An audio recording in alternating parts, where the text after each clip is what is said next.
Good morning दोस्तों। मुझे पूरी उम्मीद है आप सब बहुत अच्छे से होंगे। आज हम बात करेंगे 400 ईस्वी से लेकर 500 ईस्वी के दौरान हमारे भारत में और पूरी दुनिया जैसे मिस्र, रोम और चाइना के साथ मध्य एशिया में क्या क्या हो रहा है। सबसे पहले बात करेंगे भारत की। भारत में गुप्ता डायनेस्टी, जिसे गुप्त साम्राज्य भी कहा जाता है, अपने चरम पर था। यानी कि इस 400 ईस्वी से 500 ईस्वी को गुप्ता डायनेस्टी का गोल्डन एरा भी कहा जाता है। इसके जो राजा हुए हैं इन 100 सालों में, चंद्रगुप्त सेकंड, जिन्हें चंद्रगुप्त विक्रमादित्य भी कहा जाता है। चंद्रगुप्त विक्रमादित्य ने कला और व्यापार के साथ ही साहित्य को बहुत ही ज़्यादा बढ़ावा दिया। ये वो एरा है जहाँ से मानव सिविलाइजेशन की ऊंचाइयाँ शुरू होती हैं। उसमें अगर कोई राजा अपने देश या समाज को साहित्य और कला के साथ व्यापारिक बढ़ावा देता है तो ये उन्नति का एक बहुत ही अच्छा साधन माना जाएगा। गुप्ता डायनेस्टी के दूसरे राजा हुए कुमारगुप्त। कुमारगुप्त को नालंदा विश्वविद्यालय को बनाने का श्रेय दिया जाता है। नालंदा विश्वविद्यालय के बारे में मैं आपको बताना चाहूँगा। एक ऐसा विश्व का पहला विश्वविद्यालय था जहाँ पर कई हज़ार छात्र हॉस्टल छात्रावास में रहकर पढ़ाई करते थे। आज आप ब्रिटेन और यूएसए के विश्वविद्यालयों को बहुत ही ज़्यादा तरजीह और बढ़ावा देते होंगे, लेकिन 400 से 500 ईस्वी में नालंदा विश्वविद्यालय की ख्याति, उसका पाठ्यक्रम पूरी दुनिया में मशहूर था और ऐसा माना जाता है कि नालंदा में हर विषय और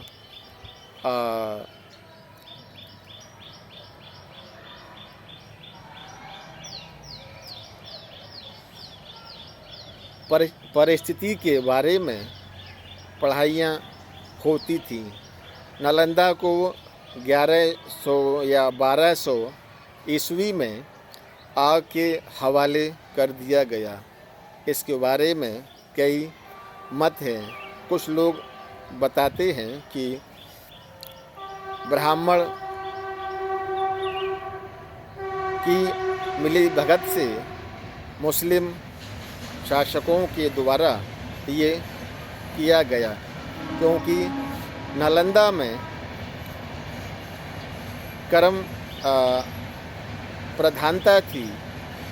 पूजा पाठ को ज़्यादा मान्यता नहीं दी जाती थी।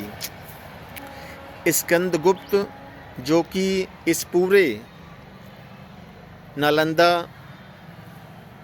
विश्वविद्यालय की स्थापना के बाद आए, जिन्होंने हूण, जो कि मध्य एशिया से हमला करने वाली एक बहुत ही बर्बर जनजाति थी, उससे भारत की रक्षा की। हूणों ने यूरोप के साथ ही भारत पर भी मध्य एशिया से आकर कई बार आक्रमण किए, और हूणों को रोकने का अगर आप श्रेय किसी को देना चाहते हैं तो वो स्कंदगुप्त हैं। अब हम बात करेंगे रोमन साम्राज्य के बारे में। 410 ईस्वी में अलारिक फर्स्ट, जो कि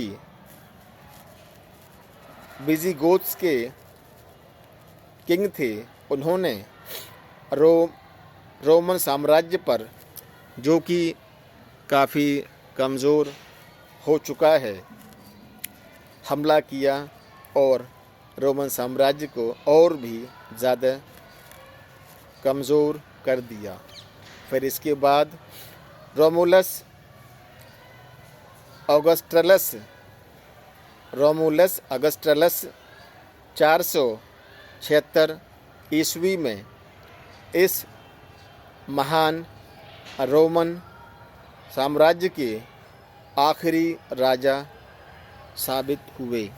476 ईस्वी में एक ऐसा साम्राज्य पूरी तरह से ख़त्म हो गया, जिसके बारे में कहा जाता है कि पूरी दुनिया के लगभग 60 से 70% पर, जिनकी सिकंदर के टाइम में हुकूमत रही थी, आज लगभग 700-800 सालों के बाद पूरा रोमन साम्राज्य ख़त्म हो गया, और इस पूरे साम्राज्य को पर कई अलग अलग तरह के लोग शासन करने लगे हैं।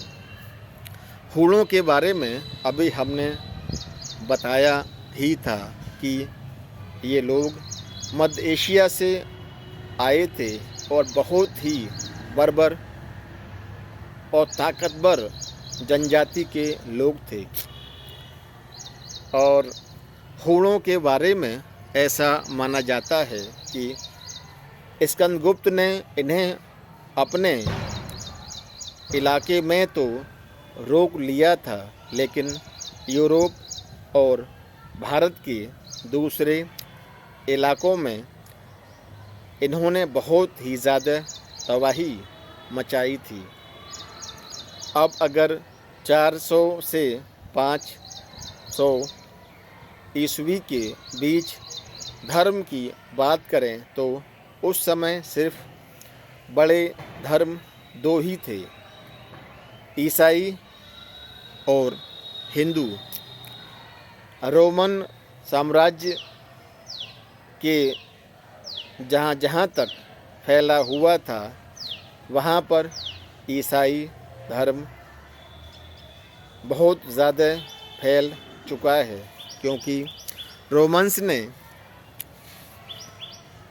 200 से 300 ईस्वी के बीच ईसाई धर्म को अपना लिया, जिसकी वजह से रोमन साम्राज्य की पूरी प्रजा धीरे धीरे ईसाई बन गई।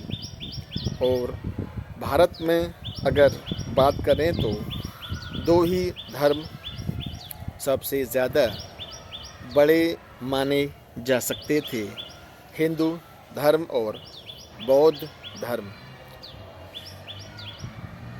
सबसे ज़्यादा अगर वैश्विक स्तर पर बात की जाए तो दो ही धर्म थे, ईसाई और हिंदू धर्म। इस्लाम का अभी उदय नहीं हुआ है। दूसरे धर्म जैसे जैन, यहूदी की संख्या अभी उतनी नहीं है जिनके बारे में बात की जा सके।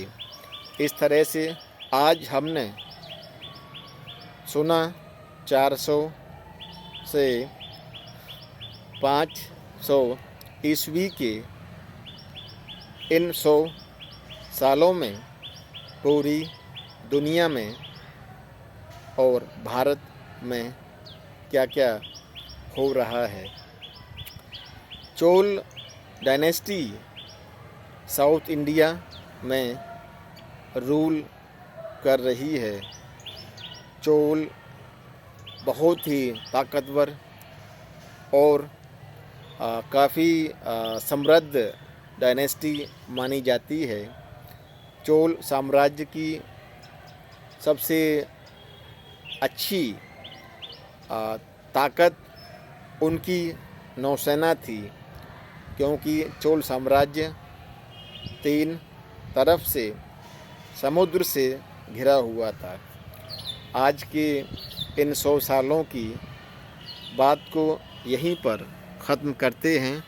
कल सुनेंगे हम 500 ईस्वी से लेकर 600 ईस्वी के दौरान पूरी दुनिया में क्या हो रहा है।